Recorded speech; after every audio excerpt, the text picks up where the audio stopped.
안녕하십니까. 구독자 여러분, 저는 이번에 귀농을 하여 농사를 짓고 있는 40대 남성입니다. 이전 회사를 다닐 때까지만 해도 이런 것을 몰랐는데, 농사를 시작하게 되어 귀가 심심하다 보니 여러 유튜브 채널을 찾게 되네요. 제 이야기는 TV 탐사 보도 프로그램이나 시사 교양에서 자주 다루던 주제입니다. 저 또한 제가 직접 경험을 하기 전까지 저와 거리가 먼 이야기라고 생각하여 안일하게 대처한 점이 있어 여러분들께는 저와 같은 일을 당하지 않으셨으면 하는 마음에 이곳에 사연을 적어요.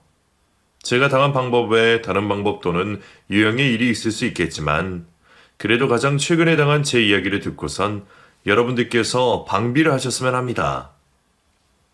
그럼 이야기의 주인공인 저와 아내의 만남부터 얘기를 시작해 보도록 할게요. 저는 남중남고를 나오고 힘들게 들어간 대학교마저도 공대를 나와 가족을 제외하고 아는 여자라고는 한 손가락으로 셀 수 있을 만큼 적었습니다. 여기저기 들려오는 친구들 연애 소식에 저는 생애 첫 연애를 하고 싶어 안달이 나 있었죠. 그때 저와 똑같은 상황이었던 친구 녀석이 대뜸 대학교 인근에 있는 교회를 나가자고 했습니다. 이제까지 종교에 대해서 관심을 한 번도 가지지 않았던 저는 친구의 뚱딴지 같은 소리를 흘려버리려고 했죠. 그런데 친구가 관심이 갈 수밖에 없는 이야기를 하는 거예요. 야, 너 진짜 아무것도 모르는구나. 교회에 여자가 얼마나 많은 줄 알아? 신앙생활도 하고 그러면서 거기에다는 여자 연애까지 하면 일석이조 아냐. 눈 씻고 봐도 여자 만날 없는 상황이 우리에게 딱 좋은 곳이지. 친구의 그 말에 바로 그 주 주말부터 나갈 교회를 찾기 시작했습니다. 교회 크기와 인원이 많으면 많을수록 좋았지만 같은 대학교 선배가 가장 없어 보일 만한 교회를 찾는 게 중요했죠. 그렇게 적당한 교회를 찾게 된 저와 친구는 그 주 일요일 아침부터 교회를 나가게 되었고 자연스럽게 청년부로 입회하게 되었죠. 그곳에서 제 아내를 처음 만나게 되었습니다. 첫눈에 반한다는 말에 아내를 보기 전까지만 해도 믿지 않았어요. 그런데 아내를 처음 본 순간 시간이 느리게 흘러가고 아내밖에 보이지가 않는 거예요. 이게 뭐지 싶다가 이게 말로만 듣던 첫눈에 반한 사랑이라는 걸 알게 되었죠. 그날 이후 전 아내에게 잘 보이기 위해 교회도 열심히 나가고 앞장서서 교회 일을 맡아서 하고는 했습니다. 모든 게 다 아내와 친해지기 위함이었죠. 아내는 선천적으로 다리에 장애를 가지고 있어서 항상 아내의 주변에 맴돌다 제가 도울 일이 있으면 나서서 도와주고는 했어요. 덕분에 아내와 빨리 친해질 수 있었죠. 다른 사람들과 조금 다른 다리로 인해 구김살이 있을 법도 한데 아내는 항상 밝고 긍정적이었습니다. 그런 아내의 모습으로 제 마음을 아내에게 빼앗기고 말았죠. 서로 장난을 치고 개인적으로 연락을 한 만큼 아내와 가까워졌던 저는 짝사랑하는 제 마음을 아내에게 표현했고 우리는 연인 사이가 되었습니다. 이후 군대를 다녀오고 대학을 졸업해 회사를 입사할 때까지 우리는 예쁘게 사랑을 해오고 있었죠. 그런데 제가 회사를 다니게 되면서 이를 핑계로 교회를 빠지기 시작했어요. 사실 아내와 연애를 시작하게 되고 종교 생활에 진지하게 접근을 해보려 했지만 가슴으로나 머리로나 받아들이지 않는 거예요. 그동안 여자친구를 위해서 또 빠질 만한 명목이 없어서 어쩔 수 없이 교회를 계속 나갔었는데 생계가 달린 회사 일이다 보니 그 핑계를 대고 빠질 수 있게 된 거죠. 여자친구도 제 말을 믿고 안타까워했지만 이해를 해주었습니다. 대신 예배 시간에 들었던 내용들을 저에게 동영상이나 글로 보내주며 잠깐이라도 예배를 하라고 했죠. 사랑했던 여자친구와 문제를 만들고 싶지 않았던 저는 여자친구가 보내준 것들을 읽은 척하며 생활하고 있었어요. 그러다 우리가 결혼을 하고 제 친구들을 불러 집들이를 하면서 그동안 아내를 속여왔던 게 들키게 되었죠. 친구들이 제가 교회를 다녔던 이유와 목적을 아내에게 말해버린 겁니다. 그 과정에서 제가 종교에 대한 믿음이 없다는 것까지 밝혀지게 되었죠. 처음으로 아내가 저에게 화를 냈습니다. 거짓말을 한 것에 대해 반성을 했던 저는 아내에게 미안하다며 용서를 구했죠. 잠시 냉전의 기류가 있었기는 하지만 아내는 그런 저를 용서해 주었어요. 하지만 그날부터 아내는 제가 진심으로 하나님을 받아들이고 믿기를 바라며 전도를 시키려 했죠.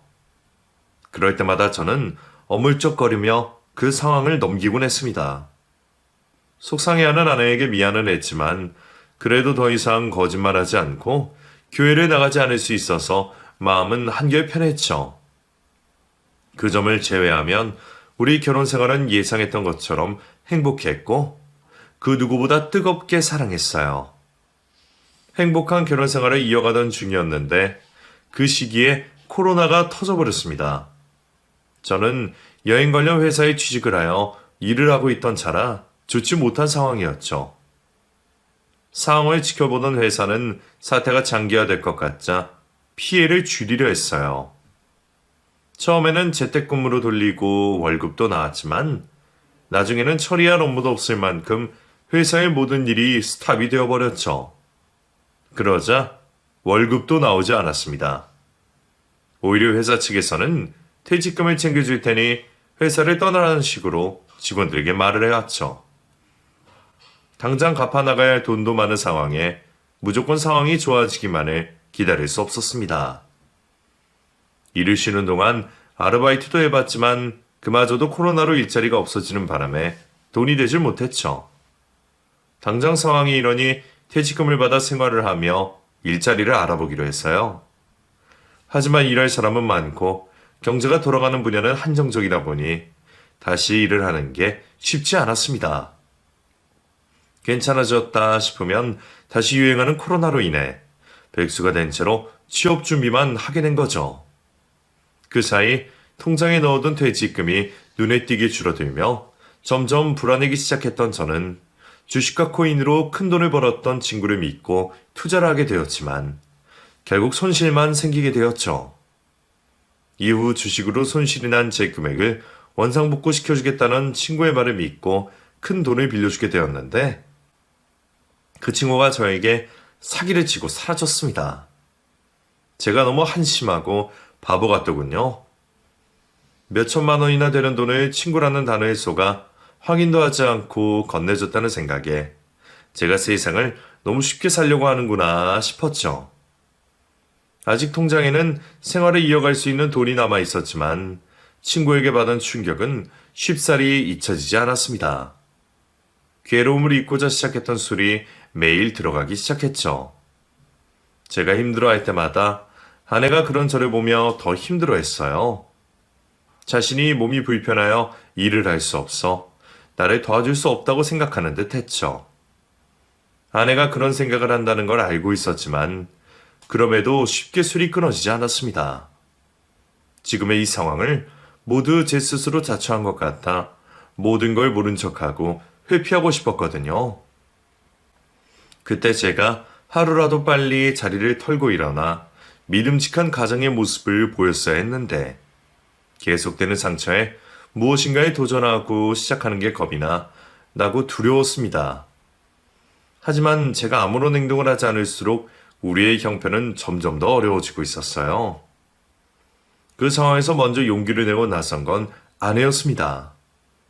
매번 몸이 불편하다는 이유로 지원한 일자리에서 거절당했던 아내는 수없이 문을 두드린 끝에 취업을 하게 되었고 저를 대신하여 우리 집 가장이 되어 돈을 벌기 시작했죠. 다단계 회사 일이라 몸이 불편한 아내에게 많이 힘든 일임에도 불구하고 아내는 매일 밝은 얼굴을 하고 집을 나가 들어왔습니다. 일이 적성에 맞기라도 한 건지 쉬지도 않고 일을 했죠. 평소 주일이면 몸이 아파도 교회를 갔던 아내가 교회를 빠지면서까지 일에 매달리기 시작했습니다. 여보, 교회 가는데 그렇게 입고 가? 오늘 교회에서 무슨 행사 있어? 아니? 나 지금 교회가 아니라 회사 일 때문에 나가는 길인데? 주말인데 회사를 나간다고? 거기다 교회를 빠지고? 당신 너무 무리하는 거 아니야? 평일에는 밖을 돌아다니면서 일하느라 따로 작성해야 하는 서류 일을 못해서 집에서 해도 되는데 회사에 가서 일하는 게 더 집중도 잘 되고 자료도 좀 거기 있거든. 그리고 교회는 뭐 어쩔 수 있나? 상황이 이러한데. 나 나갔다 저녁이나 들어올 것 같으니까 냉장고에는 있는 반찬 꺼내서 알아서 밥 차려 먹어. 그때는 아내가 교회도 빠져가며 일을 하는 게 전부 저 때문이라고 생각했어요. 제가 무기력하게 있으니 아내가 제가 해야 하는 가족의 책임을 대신 짊어지려 저리도 열심히 일을 한다고 생각했죠. 몸이 불편한 아내가 저렇게까지 열심히 살아가는데 아내를 보호해줘야 하는 제가 이렇게 집에만 있어서는 안 되겠다고 생각했습니다. 바로 주변 인력소와 아르바이트 구하는 곳을 찾아 일용직부터라도 일을 시작하려 했죠.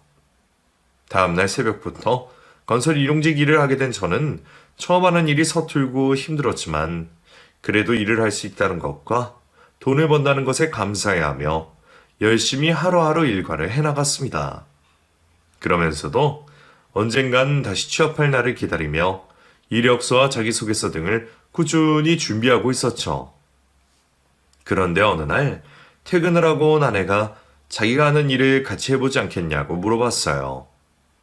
몸에 무리가 가는 일보다는 편한 일을 하며 취업 준비하는 게 더 낫지 않겠냐며 말을 했죠. 아내의 일이 얼마나 힘들지 모르겠지만 그때 하던 건설 일용직보다는 낫겠지 싶었어요. 설령 근무 환경이 좋지 않더라도 다시 돌아가면 되니 새로운 일에 도전해 볼 만하다고 생각했죠. 그리고 아내와 같은 회사에서 일을 한다는 것도 마음에 들었습니다. 그렇게 일을 하게 되었지만 쉽지 않았어요. 아내와 다르게 인터넷과 전화로 제품 판매와 홍보를 하게 되었던 저는 적성에 맞지 않는지 좀처럼 실적이 나지 않았죠. 저 스스로 회사 사람들에게 눈치가 보이고 있는데 회사 팀장님께서 조급하게 마음 갖지 말라며 따뜻한 말씀을 해주시는 겁니다. 재영씨, 아까 점심도 안 먹던데 무슨 일 있어요? 아니요, 속이 좀 불편해서 혹시 일하는데 지장이 있을까봐 미뤘습니다. 지금은 약을 먹어서 그런지 괜찮고요. 혹시 실적 때문에 끼니를 그러는 거라면 안 나오는 실적 때문에 너무 마음 쓰지 말아요. 그러니까 잘하려고 하지 말고 실적 내려고 하지 말고 그냥 경험을 쌓는데 생각하고 편히 마음 먹어요. 한국 사람 전부 밥집으로 힘내는 건데 끼니도 그러지 말고요. 그리고 사원들과 밥 먹으면서 대화하는 게 일하는 데도 도움이 되니까 웬만해서 같이 먹고요. 혹시 정심리적으로 극복이 안 되면 회사 내에 심리 상담해 주는 건 있는데 내가 거기에 예약해 줄까요? 회사에 그런 것도 있나요? 우리 회사가 작긴 해도 요즘 트렌드에 맞춰서 사원들 복지에 힘쓰려고 하는 회사예요. 그럼 상담하는 걸로 알고 예약해 줄게요. 이후 팀장님의 허락하에 업무 시간을 이용해 심리 상담을 받게 되었는데 처음이었지만 무척이나 좋았습니다. 코로나 이후로 잔뜩 긴장해 있던 저에게 조금은 그 긴장을 풀 수 있는 시간이 되었죠. 아내가 회사를 다니고 나서부터 밝아진 얼굴이 이런 회사 복지 때문인가 싶더군요. 그날 이후 회사 동료들과 그리고 팀장님과 가까워진 저는 조금씩 실적을 내며 회사 생활에 적응을 해가고 있었습니다. 팀장님께서는 종교를 가지는 것도 업무와 마음 안정에 도움이 된다며 자신과 사원들이 다니는 곳에 나오지 않겠냐며 저를 신경 써주셨죠. 저번 심리 상담이 재영 씨에게 도움이 되었다니 다행이네요. 그럼 혹시 내가 다니는 교회도 와볼래요? 신앙생활이야 마음 안정 주는 건 누구나 다 하는 이야기고 우리 같이 아는 사람이 많으면 많을수록 좋은 직업에는 종교생활만큼이나 발 넓히기에 좋은 곳이 없는데. 교회요? 죄송합니다. 제가 원래 다니던 교회도 잘 안 나가고 있어서요. 그냥 마음 편해지고 업무에 도움이 되니까 나오라는 거지. 뭐 천천히 생각해봐요. 생각보다 우리 교회 나와서 좋다고 한 사람이 많아서 하는 말이니. 이후에도 팀장님께서는 여러 번 저에게 교회를 나오라는 말을 했습니다. 처음 몇 번은 거절을 쉽게 할 수 있었지만 점점 그 횟수가 많아지니 눈치가 보이기 시작했죠. 더는 거절하는 것도 예의가 아닌 것 같아 다음번에도 제안을 하면 그때는 가보겠다고 말을 하려고 했어요. 그 말을 하기 전에 그 일이 생긴 워크숍을 가게 되었지만요. 사원들 심리 상태까지 도움을 줄 만큼 회사 복지에 신경을 썼던 회사는 쉬는 날도 따로 챙겨줬습니다. 회사를 다니고 있는 사원들 부부 동반 워크숍을 열어 2박 3일간 교회에 있는 회사 건물에서 놀고 즐길 수 있게 해준 거죠. 부부 동반이 원칙이긴 했지만 미혼인 사원도 여자친구나 친구들을 데려와도 되었어요. 우리 부부는 두 사람 모두 회사에 다니고 있어 참가하게 되었죠. 직장을 잃고 나서 제대로 된 휴가, 아니 여유 한번 부리지 못했던 우리 부부에게는 더할 나위 없는 휴식이었습니다. 들뜬 마음으로 도착을 하여 첫날 워크숍 일정을 즐기고 있었죠. 잠시 휴식을 위해 건물 3층에 있는 숙소로 돌아온 저는 갑자기 담배가 피우고 싶은 마음에 비상계단으로 향했어요. 사실 비상계단 쪽은 금연구역이긴 했지만 1층까지 내려가는 번거로움 때문에 몰래 창문을 열어놓고 피우게 된 거죠. 이제 막 불을 붙이고 담배를 피우고 있는데 누군가가 계단 방화문을 열고 들어오는 겁니다. 그 기척에 놀랐던 저는 급히 불을 끄고 팔을 휘둘러 담배 냄새를 창문 쪽으로 날려보냈죠. 그리곤 벽에 몸을 붙이고 숨었습니다. 뭐야? 이거 담배 냄새 아냐? 바람 타고 창문으로 들어와 보지. 사람 없는데? 다행히 두 사람은 저를 발견하지 못한 듯 했죠. 지금 움직이면 제가 담배 핀 걸 걸릴 수도 있으니 두 사람이 나갈 때까지 꼼짝하지 않은지 기다리기로 했어요. 그네는 재수 말고 누구 데려왔어? 아, 아내랑 언니 동생 하는 사람.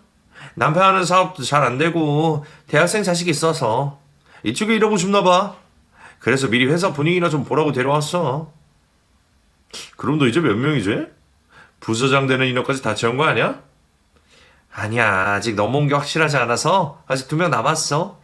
더군다나 이번에 따라온 사람은 의심이 많아서 잘 될까 모르겠고. 일상적인 대화라고 생각했는데 어찌 점점 대화의 내용이 이상하는 건 느꼈습니다. 그 말들을 나중에라도 확인을 해보려 휴대폰을 열어 촬영을 하게 되었죠. 에이, 2명 가지고 힘들다고 해도 재수씨가 데려온 사람 상황 들어보니까 회사 들어오겠구만. 아, 힘든 사람이라니까. 잘못된 신앙을 먼저 접해서 경계심이 엄청 있더라고. 아내가 성경 공부로 먼저 우리 교회에 데려오려고 했는데 자기는 다니던 교회 공부방 아니면 안 간다고 했대. 오히려 더 좋은 거 아니야? 세상팝 교회 사람을 구하는 일이면 한 번에 2명 몫으로 쳐주잖아. 이야, 이번 워크숍 내내 이거 잘 보여야겠네. 미래의 집합 부서장이 될 사람이니까. 두 사람이 하는 대화가 회사 이야기인지 아니면 종교 이야기인지 알아들을 수가 없더라고요. 이후 두 사람은 더 수상한 이야기만 했어요. 하늘에서 뭐가 내려온다. 종말 때 어떤 식으로 처벌을 받을까 하면서 마치 만화나 영화 속 이야기라는 것처럼 대화를 이어갔죠. 그런데 대화를 하는 두 사람 진지해도 너무 진지했습니다. 두 사람의 눈빛은 그 허무맹랑한 이야기를 진짜 믿는 것처럼 확신을 가지고 있는 눈빛이었죠. 그 눈빛과 진지한 대화에 잠시였지만 두려움이 생길 정도였어요. 한참 동안 서로 이야기를 나누던 두 사람은 어딘가 참석하는데 늦었다며 황급히 자리를 떠났고 그제서야 저는 겨우 숨을 들이쉴 수 있었죠. 두 사람의 대화 내용으로 짐작해보아 이 회사 자체가 이상하게 느껴졌습니다. 이 이상한 소굴에서 빨리 아내를 데리고 밖으로 나가야겠다고 생각했죠. 회사 사람들과 어울리고 앉는 아내를 붙잡고 눈치를 주며 밖으로 나가려고 했어요. 당신 왜 이래? 잘 지고 있다가 어딜 가자는 거야?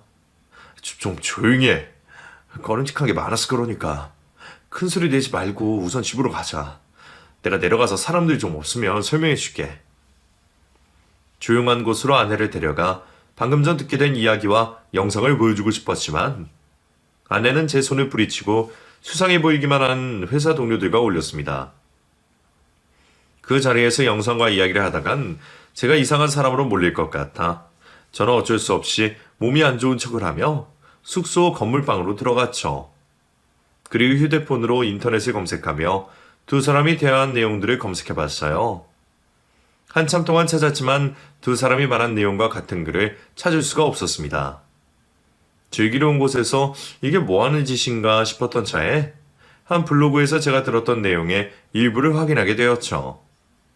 블로그에 있던 다른 내용 모두를 읽어가며 확인을 했습니다. 그 블로그는 한 종교단체를 고발한다는 내용들과 자신이 아들이 그 종교단체의 세뇌가 되어 연락조차 되지 않는다는 글이 사건의 흐름대로 적혀져 있었죠. 순간 입에서 헉소리가 날 정도로 놀랐던 저는 조금 더 확실하게 알아보고자 블로그 주인에게 제 상황을 짤막하게 적어 제 휴대폰 번호와 함께 연락을 달라는 인터넷 쪽지를 보내게 되었어요. 그리고 그 답장을 기다리며 해당 종교단체에 대해 검색을 하게 되었죠. 한참을 기다려도 답장이 없자 더는 이곳에서 지체해서는 안 되겠다 싶었고 아내를 찾아 막무가내로 내려가려고 했죠. 아내를 찾아 나서게 되었는데 건물과 잔디밭, 그 어디에도 아내가 보이지 않았습니다. 마침 계단에서 대화를 나누던 사람 중 한 명이 건물 뒤편 으쓱한 곳으로 가는 걸 보게 되었고 저는 그 사람의 뒤를 밟게 되었죠. 남자는 나무로 된 작은 건물로 들어갔고 저 또한 남자의 뒤를 따라 건물 가까이 가게 되었습니다. 건물 가까이로 다가가자 안쪽에서 수많은 사람들이 웅얼거리는 소리가 밖에까지 들려왔어요. 창문을 통해 안쪽을 확인하자 그곳에는 수많은 사람들이 울부짖고 있었습니다. 그 사람들 중에는 제 아내도 있었어요. 아내는 마치 광신도 마냥 누군가에게 찬양을 하며 눈물을 흘리고 있었죠. 입모양을 보아 악을 쓰며 소리까지 지르는 듯 했습니다. 아내의 모습을 보자 불길한 예감이 들더군요. 이곳이 인터넷에서 보던 종교 집단이 맞다면 아내 또한 이미 세뇌가 된 신도가 되었을지도 모른다는 예감이었죠. 그때 제 휴대폰으로 전화 한 통이 걸려왔습니다. 그 전화를 받으려는 순간 회사 사람이 저를 발견하곤 다가왔죠. 회사 관계자라고 말을 했지만 의심의 눈초리를 숨기지 않던 남자는 제 신원을 확인하고도 아직 이곳에 들어오면 안 된다는 말과 함께 저를 숙소 건물 쪽까지 데리고 나갔습니다. 이후 저를 건물까지 인도한 남자가 제가 가는 곳마다 저를 따라다니며 감시를 하는 것 같았어요. 저를 홀로 두지 않는 남자 때문에 돌아온 아내에게도 어떤 말을 할 수가 없었고 저녁 식사를 하고 숙소 방 안에 꼼짝없이 갇혀 있었습니다. 그 사이 방금 전 저에게 전화를 했던 사람이 문자를 보내왔어요. 제가 쪽지를 보낸 블로그 주인이라고 했죠. 샤워를 하는 척하며 저를 따라다니던 남자를 따돌린 저는 블로그 주인이라는 사람에게 전화를 걸었습니다. 그리고 이 회사에 대한 정체를 알게 되었죠. 평범한 다단계 업체라고 생각했던 이 업체는 사실 종교단체에서 세운 회사였습니다. 종교활동에 필요한 돈을 자급자족한다는 표면적인 설립 이유가 있었지만 사실은 포교활동을 위한 회사였어요. 아내처럼 돈이 필요한 사람들에게 취업을 미끼로 유인을 한 다음 회사 복지와 사내활동을 명목으로 자신들의 종교에 심취할 수 있게 영향력을 높이는 거죠. 그 이후 종교에 발을 디디게 되면 자신들의 말만 따를 수 있게 세뇌를 시킨다고 했습니다. 블로그의 주인 한면석 씨의 아들도 그와 같이 이 종교의 세뇌가 되어 포교활동을 했다고 하네요. 목사였던 한명석 씨는 사이비에 빠진 아들을 치료받게 하려 했지만 이를 먼저 눈치챈 아들이 집을 가출해버렸다고 했습니다. 그리곤 종교단체에서 머무르며 학대에 가까운 노동을 하고 있다고 말했죠. 경찰에 신고를 해도 소용이 없다고 했습니다. 자신이 스스로 일하고 생활한다고 하니 법적으로 어떻게 할 방법이 없었죠. 이 종교의 경우 전도와 포교로 데려온 사람이 많으면 많을수록 높은 직급을 받을 수 있었고 높은 직급의 사람은 곧 다가올 종말 이후 더 좋은 권능을 받을 수 있다고 교육을 한다고 했습니다. 아내가 저를 이곳에 데려온 이유도 일종의 포교였던 거죠. 그 남자의 말을 듣자 이제서야 좀 전 아내가 보인 광적인 모습이 어떻게 된 건지 알 수 있었습니다. 그리고 이미 세뇌가 되어버린 아내와 이곳에서 같이 도망을 나간다는 건 불가능하다는 걸 알게 되었죠. 무턱대고 아내를 설득을 시키다 가는 제가 더 위험해질 수 있었기에 우선 저 홀로 이곳을 도망치기로 결심했죠. 문제는 워크숍 행사를 진행하고 있던 그곳이 삼엄한 경비로 둘러싸여 있다는 거였습니다. 이곳의 정체를 알고 나서 저 스스로도 그렇게 느끼는 걸 수도 있겠지만 이곳에 있는 사람 모두가 저를 감시하는 것 같았어요. 더군다나 아까 전 아내가 있던 건물에서 발각이 된 후로 저에게부터 회사 사람으로 인해 더 신경이 쓰일 수밖에 없었죠. 모든 걸 알면서 아무렇지 않은 척하는 게 너무 힘들었습니다. 오히려 아무렇지 않은 척하는 제 행동들이 더 의심을 받지 않을까 싶어 더 각별히 행동 하나하나를 신경 썼죠. 저희 수상한 행동에 다행히 체한 줄로 알고 저를 걱정한 아내와 회사 동료들은 채기를 내려준다며 등과 손을 만져주며 이상한 기도를 했습니다. 이 사람들 모두 사입이라는 걸 알면서 그 사람들이 제 온몸을 주무르게 놔둔다는 게 얼마나 무서운 일인지. 그 당시 저 말고는 아무도 그 느낌을 모를 거예요. 한순간 태도가 변해 날 결박하고 끌고 가 정신개조를 시키면 어떡하나 싶어 성인이 된 후 처음으로 공포에 질려 있었습니다. 조금 나아진 척을 하며 잠자리에 들었던 저는 새벽이 될 때까지 기다리게 되었죠.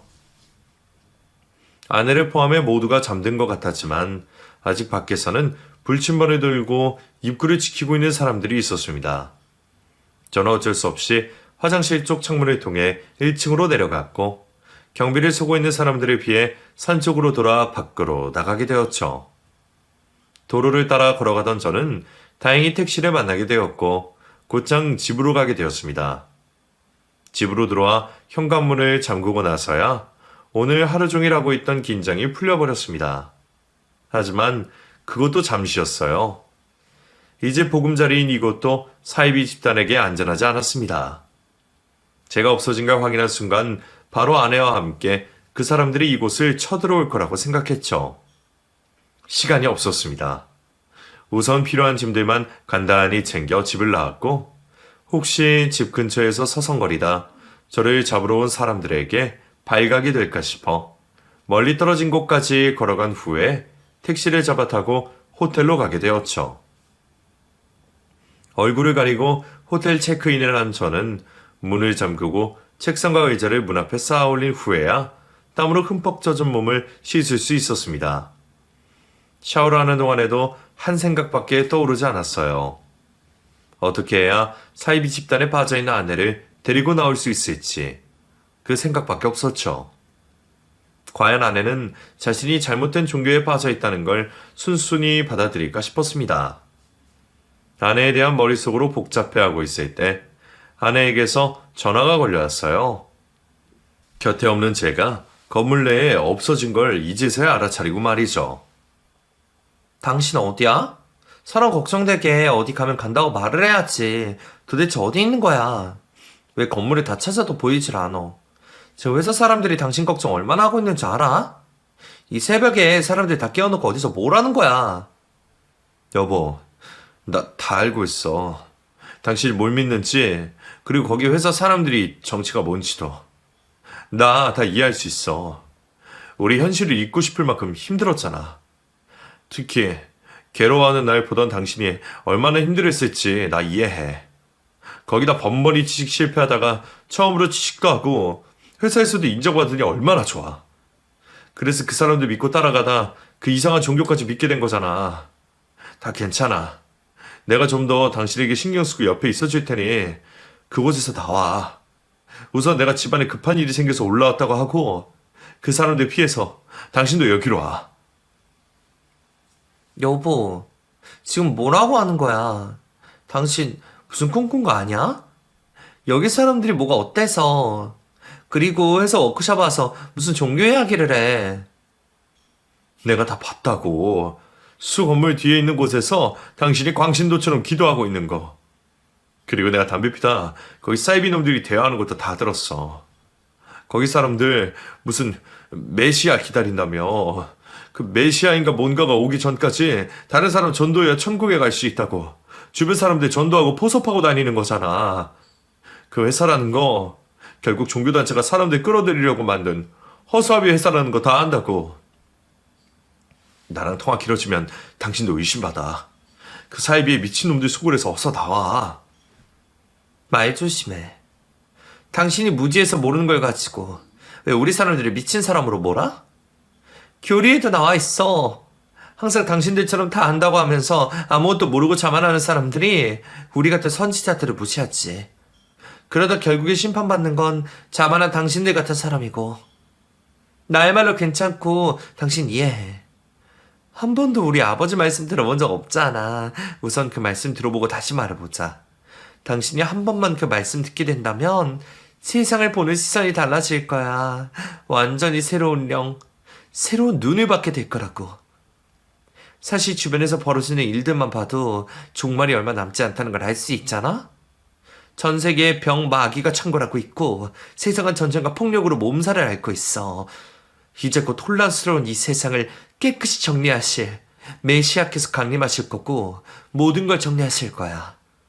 그게 종말이고 그 전에 우리 아버지 곁에 인정받고 자리를 보장받으면 정말 이후 깨끗이 정리된 다음 세상에서 우리의 행복을 누릴 수 있다고. 여보, 난 아직도 너무 부족한 사람이라 당신께 이 깨달음의 진리를 다 알려줄 수가 없어. 그러니 우선 돌아와. 이곳에서 아버지 뵙고 말씀 들어보자. 여보, 정말 왜 이래? 당신 이런 사람 아니었잖아. 모두 나 때문에 이렇게 된 거야? 더 이상 그 말도 안 되는 소리 하지 말고 제발 빠져나와, 여보, 제발. 저는 오열을 하며 아내에게 정신을 차리라 말해봤지만 이미 사이비 종교의 세뇌가 되어버린 아내에게 소용이 없었어요.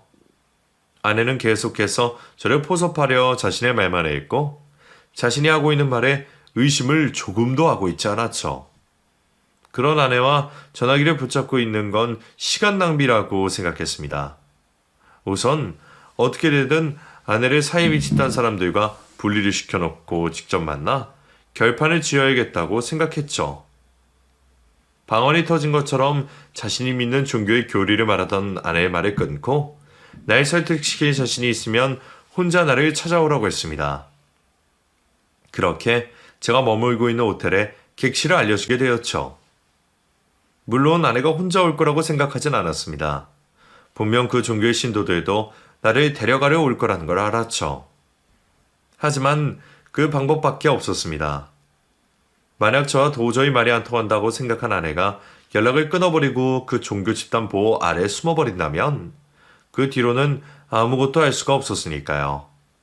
이는 저와 같은 일을 겪었던 한명석 씨의 일만 봐도 알 수가 있었어요. 우선 아내를 만나 잡아놓고 난 뒤에 그 다음 일을 생각하기로 했죠.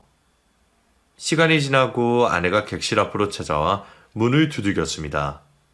다행히 외시경으로 본 객실 밖 복도에는 아내밖에 없었죠. 아내를 객실 안쪽으로 데려와 앉혀놓고 이야기를 나누게 되었습니다. 무슨 일이 있어도 이곳에서 아내가 그 종교에 대해 조금이라도 의심을 하게 만들어야 했죠. 여보, 종말, 심판 이런 것들 나는 이해가 안 되지만 있을 수 있다고 쳐. 그러면 당신 종교 사람들만 알겠어? 우리나라 천주교, 개신교, 불교 등등 다른 사람들은 모르겠냐고. 그리고 이전에 우리가 다녔던 교회에서도 종말 이야기는 했지만 그날이 언제인지는 모른다고 했잖아. 나 당신보다 먼저 여기 종교에 빠져서 자기 아들 잃어버렸다는 사람에게 전부 다 들었어. 그 사람 아들도 결국에는 가족들과 연 다 끊고 그 교회 안에서 노예처럼 살고 있다고. 당신도 봤을 거 아니야.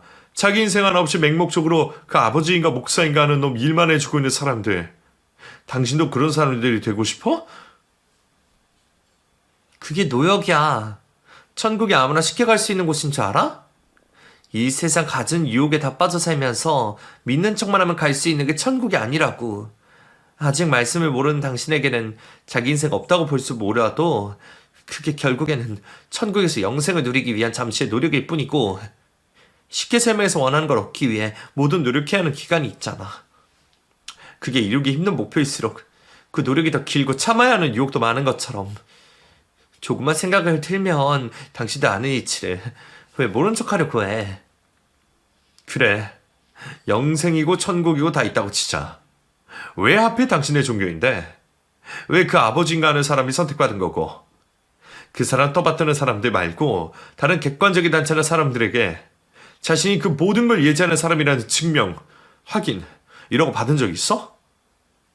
그리고 그렇게 대단한 사람이 고작 다단계 회사로 겉모양을 꾸미고 종교를 이끌고 있냐고. 그 사람이 선택받은 사람이라면 이미 이 세상의 유명세를 떨치고 있어야지. 이 세상 사람 누구도 그 사람을 모르잖아. 의심하지 마. 결국에 그 의심이 싹이 되어서 지옥으로 떨어지는 거야. 당신, 이 세상 악마들 농간에 너무 많이 놀아나서 영이 피폐해진 것 같아? 여보, 이러지 마. 내가 정말 잘못했어. 당신 다 나 때문에 이렇게 된 거잖아. 내가 못나서 당신을 사지로 몰아세운 거야. 내가 당신 믿고 의지할 수 있는 사람이 되어야 했는데 몇 달간 시리에 빠져 있어서 당신에게 그늘박이 되어주지 못했어. 내가 이렇게 빌고 앞으로 잘할게. 그러니 제발 정신 좀 차려. 아니, 난 당신 그렇게 해줘서 고마워. 당신 덕분에 아버지를 알고 메시아가 오실 수 있음을 준비할 수 있었으니까. 정말 이러고 싶지 않았는데 당신을 보니 이 방법밖에 없는 것 같다. 조금 아파도 참고 견뎌줘. 당신도 아버지 말씀 듣고 새로운 영과 눈을 뜨면 이렇게 하는 나를 이해해 줄 거야? 아내는 무릎을 꿇고 빌고 있는 저를 밀어내고 객실 문 쪽으로 뛰어가 잠금장치를 풀고 문을 열었습니다. 그 순간 복도에서 대기를 하고 있었는지 종교단체 신도들로 보이는 사람들이 방 안으로 들이닥쳤죠. 들이닥친 신도들은 저를 붙잡고 밖으로 나가려고 했고 저는 그 사람들에게 대항을 하며 어떻게든 시간을 벌려고 했습니다. 이 정도 상황까지는 저도 예상하던 상황이었어요. 그래서 아내가 신도들을 방 안쪽으로 들이려 할 때 경찰에게 연락을 했었죠. 이제 버티기만 하면 되었습니다. 하지만 5명이 넘는 사람들을 저 혼자 대항하는 건 쉬운 일이 아니었고 결국 사람들에게 붙잡혀 주차장으로 끌려가고 있었습니다.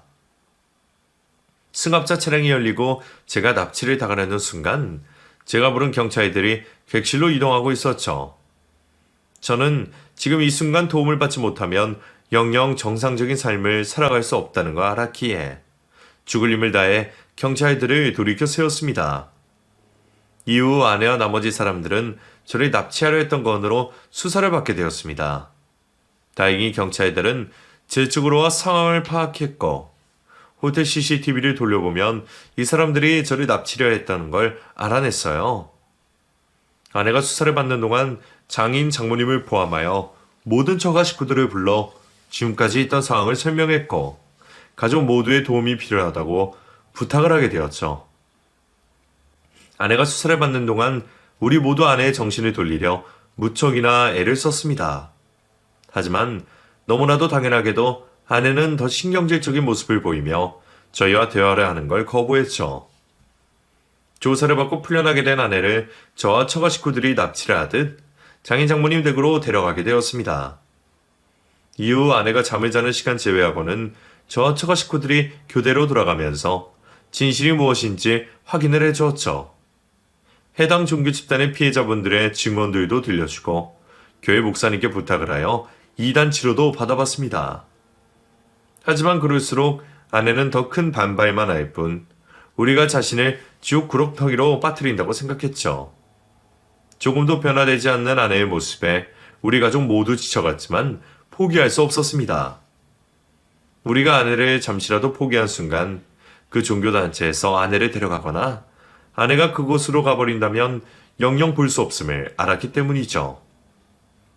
정말 오랜 노력 끝에 아내에게 잘못된 믿음에 아주 작은 틈이 생겼고 우리는 그 틈에서 새어나오는 희망을 붙잡고 끈질기게 매달렸죠. 정말 많은 시간과 많은 사람들의 노력으로 아내는 다시 이전의 모습으로 돌아올 수 있었고 치료가 끝났다는 진단을 받은 그날 우리에게 참회의 눈물을 보이며 미안하는 말을 전해왔죠. 여보, 내가 미안해. 당신 세상이 상처보다 많이 힘들어하는데 내가 어떻게든 도움이 되어야겠다는 생각에 아무 일이나 구해서다 이렇게 일을 만들었어. 그때 날 편견 없이 받아주고 누구에게 하소연할 것 없던 내 이야기를 들어주는 그 집단이 너무 따뜻하게 느껴졌어. 우리 집안도 신경 써주고 나도 챙겨주고 경제적인 걱정도 하지 말라고 도움을 주겠다고 하니까 내가 넘어가 버린 것 같아. 그러다 정신이 나가서 당신에게 몹쓸 짓을 할 뻔하고. 괜찮아. 우리 치료하면서 다 들었잖아. 누구에게나 있는 작은 마음에 상처를 파고든다고. 아마 나도 그 사람들에게 제대로 포섭되기 전이 아니었다면 그곳에 일원으로 있었을지 몰라. 그러니 너무 자책하지 마. 결국 지금 이렇게 당신이 힘든 치료 과정을 거쳐서 다시 돌아와 주었잖아. 그리고 오히려 내가 미안해. 내가 정신 차리고 당신에게 신경을 좀 더 썼더라면 아마 이런 일이 생기지 않았을 텐데. 앞으로는 아무리 힘든 일이 있어도 나 혼자만 생각하지 않을게. 당신이 내 옆에 있다는 걸 생각해서 모든 일 당신에게 이야기할 수 있도록, 그리고 머리 맞대어 풀어갈 수 있도록 노력할게. 서로에 대해 더 많은 관심과 신경을 쓰기로 한 우리는 다시 이전과 같은 가정으로 돌아갈 수 있었습니다. 그리고 저희 부모님이 계시는 시골로 내려가 부모님 농사일손을 도우며 제 농사도 해보기로 했죠. 그 종교단체에 대한 접근이 두려웠던 것도 있었습니다. 하지만 무조건 피하지는 않았죠.